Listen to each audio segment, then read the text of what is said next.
আসসালামু আলাইকুম, আমি ইমেল রহমান। আজকে যে বিষয়টা নিয়ে কথা বলবো, ইতালির ওয়ার্ক ভিসার দীর্ঘদিন যাবৎ যাদের অ্যাপয়েন্টমেন্ট জটিলতা ছিল, গতকালকে আমি ভিডিওতে বলছি যে যাদের হচ্ছে যে সকল সিটি, যারা হচ্ছে পালেরমো, সিসিলিয়া এবং যে সকল সিটির ভিসা দেওয়া শেষ 2023-এর 27শে মার্চ এবং হচ্ছে ডিসেম্বর ফ্লুসির আন্ডারে যারা হচ্ছে আপনারা ছিলেন এবং যাদের ভিসা দেওয়া একদম শেষের দিকে, তাদের হচ্ছে আপনার নতুন করে অ্যাপয়েন্টমেন্ট দেওয়া সিস্টেমটা চালু করছে। আমি বিগত সময় বলছি আপনাদের যে হচ্ছে আপনাদের অ্যাপয়েন্টমেন্ট সিস্টেমটা চেঞ্জ হয়েছে, আপনারা হচ্ছে কিভাবে হচ্ছে অ্যাপয়েন্টমেন্ট পাবেন।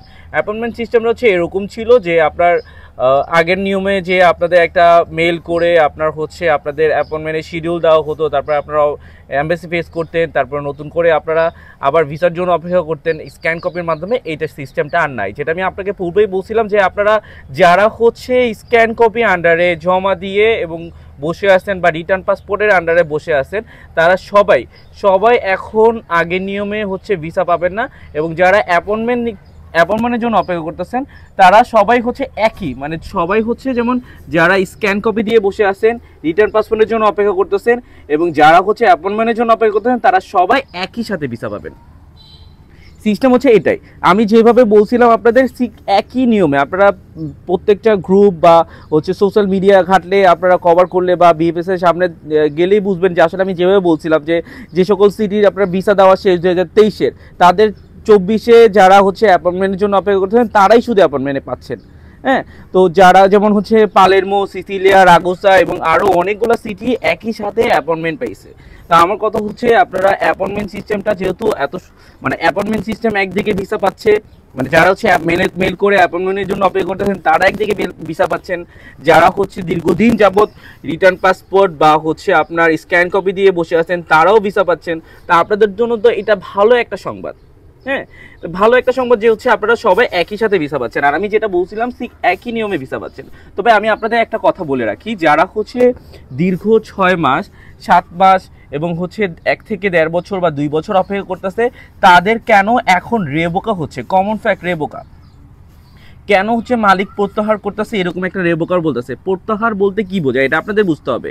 প্রত্যাহার হচ্ছে যখন আপনার নুল্লাস্তাটা নুল্লাস্তাতে ইটালিতে যখন ওঠার পরে বা আপনার স্পিড আইডিতে যখন আপনার শো করে যে স্টেপ মেসি হওয়ার পরপরই যদি আপনার এইখানে মিনিস্ট্রি অফিস থেকে যদি আপনাদের কোনো ডকুমেন্টের শর্টেজ মনে হয়, তাহলে হচ্ছে আপনাদের মালিককে একটা কমিউনিকেশন পাঠায়, একটা প্যাক করা হয় যে না, আপনার এই প্যাসেঞ্জারকে আমরা নুল্লাস্তা দিয়েছিলাম, কিন্তু আপনারা যদি 10 দিনের মধ্যে আপনারা এই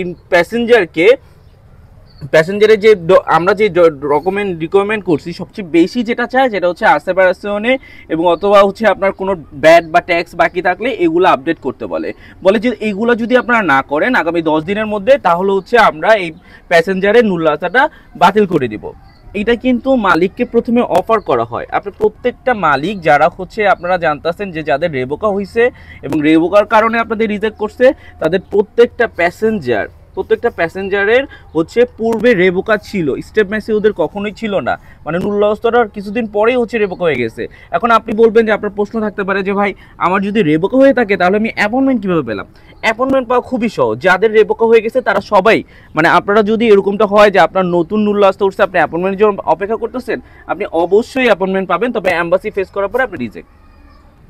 রেবোকা থাকা মানে হচ্ছে আপনি অবশ্যই অ্যাপয়েন্টমেন্ট পাবেন, কারণ আপনার এইটা যখন নুল্লাস্তা উঠে অ্যাপয়েন্টমেন্টের জন্য আপনি যখন আর বিষয়টা হচ্ছে একটা আগের সিস্টেমটা ছিল যে আপনার প্রোটোকল কন্ট্রোলের যে ব্যাপারটা, কিন্তু ওইটা হচ্ছে তখন যারা ছিল যে তারা যখন প্রোটোকল কন্ট্রোল করার পরে এবং আপনাদের অ্যাম্বাসি ফেস করছেন, স্ক্যান কপি দিয়ে বসে আছেন এবং এখন হচ্ছে রেবোকা কারণে আপনাদের রিজেক্ট করতেছে, তাদের রিজেক্টের কারণ এটাই ছিল যে আপনাদের নুল্লাস্তা ওঠার পরপরই হচ্ছে আপনাদের মালিককে একটা প্যাক করা হয়েছে যে আপনারা যদি 10 দিনের মধ্যে আপনারা আমার যে রিকমেন্ডগুলো করা হয়েছে এগুলো ফিল আপ না করেন, তাহলে হচ্ছে এটা রেবোকা করে দিব। অলরেডি রেবোকা করা থাকে, মানে রেবোকা করেই বলে করে দিব, এটা আর অনলাইন করবো না। যদি ওগুলো দেন, কাগজপত্র দেন, তাহলে আমরা হচ্ছে অনলাইন করব। তা আমার কথা হচ্ছে এই সকল যারা আছে এই অবস্থায় যারা ছিল, এখন আপনারা যারা রেবোকা হচ্ছেন তাদের সাথে ফ্রড হয়েছে, তাদের মাধ্যমে আপনাদের সাথে ফ্রড করছে।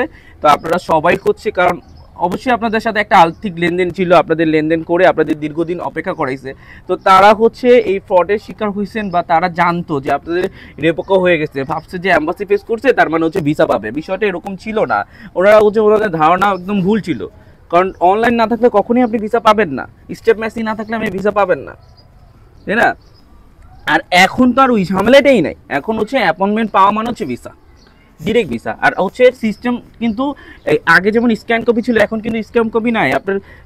এটা তো আমি তখনই বলছি, যখন আমি এই সিস্টেমের কথা বলছি তখনই বলছি যে আপনাদের যারা হচ্ছে এই স্ক্যান কপি করে বসে আছেন বা রিটার্ন পাসপোর্ট নিয়ে বসে আছেন, তাদের পাসপোর্ট জমা নেওয়ার জন্য টাকা মানে হচ্ছে ভিসা। এবং যাদের হচ্ছে এখন অ্যাপয়েন্টমেন্ট দিতেছে তারাও পাসপোর্ট জমা নেওয়া মানে হচ্ছে ভিসা, মানে ফাইল জমা নিবে, পাসপোর্টটাও জমা নিবে, এবং উইথিন 3 days অথবা 7 days অথবা 15 days-এর মধ্যে আপনাদের ভিসা হবে। যাই হোক, এইটাই হচ্ছে মূল বিষয়। আসলে আমি একটু ব্যস্ত, তো তাড়াহুড়োর মধ্যে কি বলছে আসলে মাথায় নেই। ভালো থাকবেন, সুস্থ থাকবেন, আসসালামু আলাইকুম।